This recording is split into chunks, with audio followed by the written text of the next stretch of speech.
శ్రీమాత్రే నమః. విజయవాడ కనకదుర్గమ్మ ఆలయ రహస్య గురించి తెలుసుకుందాం మిత్రులారా.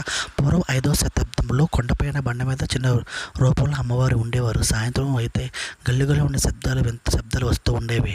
నగరవాసులు 6 దాటితే బయటకు వచ్చేవారు కాదు. ఇదిలాగా ఉండగా విజయవాడని పాలిస్తున్న మాధవర్మ రాజు పిల్లలు లేనందున అమ్మవారికి నిత్యం పూజలు చేస్తూ ఉండేవాడు. తనకు ఒక కుమారుడు జన్మిస్తాడు.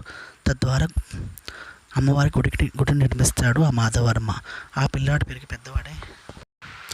పిల్లవాడు పెద్దవాడై గుర్రపు స్వారీ నేర్చుకుంటుండగా ఆ క్రమంలో ఒక చిన్న బాలుడు మరణిస్తాడు. ఆ పిల్లవాడు నానమ్మ రాజు వద్దకు వెళ్ళి మొరపెట్టుకుంటుంది. అప్పుడు తప్పు చేసింది కొడుకైనా సరే మరణ శిక్ష విధిస్తాడు మాధవర్మ. తన న్యాయబద్ధమైన పాలనకు ఆ తల్లి మెచ్చి కుమారుడిని ఆ చిన్న బాలుని బతికించేస్తుంది. తద్వారా కనకవర్షం కురిపించింది మాధవరం మీద. అప్పటి నుంచి కనకదుర్గమ్మగా పేరు పొందింది. అందరూ చెప్పండి, దుర్గా భవానీ మాతాకి జై. శ్రీ మాత్రే నమః.